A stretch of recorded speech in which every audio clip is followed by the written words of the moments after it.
அன்புள்ள சகோதரிகளே, சகோதரர்களே, நண்பர்களே, சான்றோர்களே, அனைவருக்கும் வணக்கம். யோகவமுதம் வழங்கும் இன்றைய யோக நிகழ்ச்சியில் வள்ளுவன் செய்தருளிய திருக்குறளில் நிலையாமை 34வது அதிகாரமாக வரும் 10 மூலக்குறட்பாக்களும் அவற்றிற்கு உண்டான டாக்டர் மு. வரதராசனார் செய்தருளிய உரையும் கவியோகி சுத்தானந்த பாரதி அவர்கள் செய்தருளிய கவிதை நடையில் ஆங்கில மொழிபெயர்ப்பையும் உங்களுக்காக தருகின்றோம். எமது குரலில் ஞானம் அதிகாரம் 34 நிலையாமை. நிலையாமையாவது தோன்றுகின்ற பொருள் அனைத்தும் காணுகின்றவாறே நிலைத்திருப்பன அல்ல என்று அறிதல். நிலைத்தல் என்பது முன்பின் மாறுபடாத நிலை. அதற்கு எதிர்மறை நிலையாமை. காணப்படும் பொருள் உலகம், உடம்பு, செல்வம் என 3. இம்மூவகை பொருளும் தோன்றுகின்றவாறே நிலைத்திருப்பன அல்ல என்று அறிதல் நிலையாமை. காணலை நீரெனவும் கயிற்றை அறவெனவும் மயங்கி உணரும் அறிவு போல நிலையாத பொருளை நிலைத்தன என்று உணரும் அறிவும் மயக்க அறிவாய் அறியாமையின் பார்ப்படும்.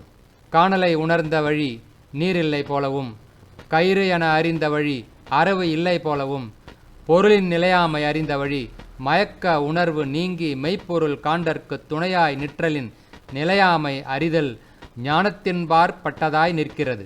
இதனால் உலக நிலையாமை, செல்வ நிலையாமை, யாக்கை நிலையாமை என்ற மூவகை பிரிவும் கூறி இந்நிலையா பொருள்களில் செல்லும் அவாவை நீக்க அடுத்து கூறுவாராகையால் ஞானப் பகுதியில் நிலையாமை முன் நிறுத்தப்பட்டது.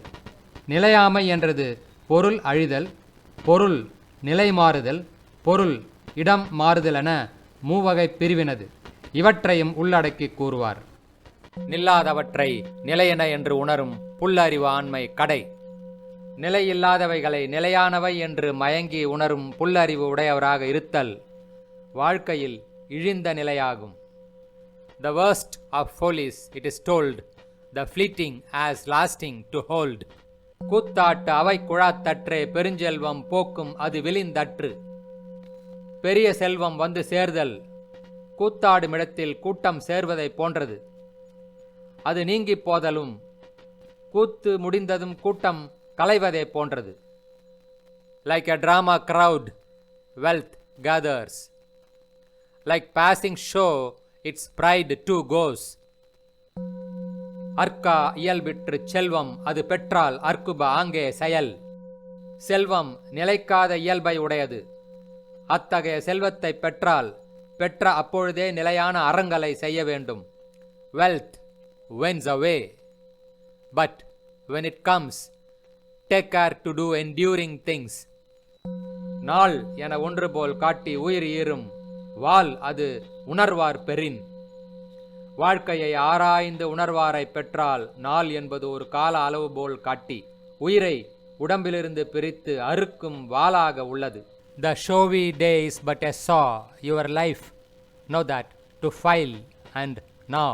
நாச்சற்று விக்குள் மேல் வாரா முன் நல்வினை மேற்சென்று செய்யப்படும். நாவை அடக்கி விக்கல் மேல் எழுவதற்கு முன்னே இறப்பு நெருங்குவதற்கு முன் நல்ல அறச்செயல் விரைந்து செய்யத்தக்கதாகும். Ere tongue benumbs and hiccough comes, rise up to do good deeds betimes. நெருநல் உளன் ஒருவன் இன்று இல்லை என்னும் பெருமை உடைத்து இவ்வுலகு. நேற்று இருந்தவன் ஒருவன் இன்று இல்லாமல் இறந்து போனான் என்று சொல்லப்படும் நிலையாமை ஆகிய பெருமை உடையது இவ்வுலகம். One was yesterday, not today, the wonder of the world's way. ஒரு பொழுதும் வாழ்வது அறியார் கருதுப கோடியும் அல்ல பல. அறிவில்லாதவர் ஒரு வேளையாவது வாழ்க்கையின் தன்மையை ஆராய்ந்து அறிவதில்லை.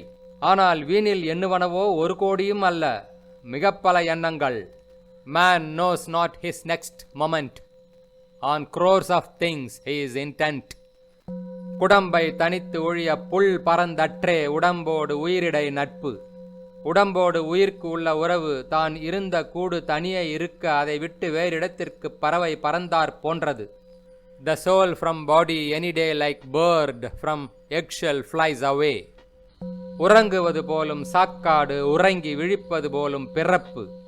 இறப்பு எனப்படுவது ஒருவனுக்கு உறக்கம் வருதலை போன்றது. பிறப்பு எனப்படுவது உறக்கம் நீங்கி விழித்துக் கொள்வதை போன்றது. Death is like a slumber deep and birth like waking from that sleep. புக்கில் அமைந்தின்று கொல்லோ உடம்பினுள் துச்சில் இருந்த உயிர்க்கு, நோய்களுக்கு இடமாகிய உடம்பில் ஒரு மூலையில் குடியிருந்த உயிர்க்கு நிலையாக புகுந்திருக்கும் வீடு இதுவரையில் அமையவில்லையோ? The life birthed in this body shows a fixed home it never knows.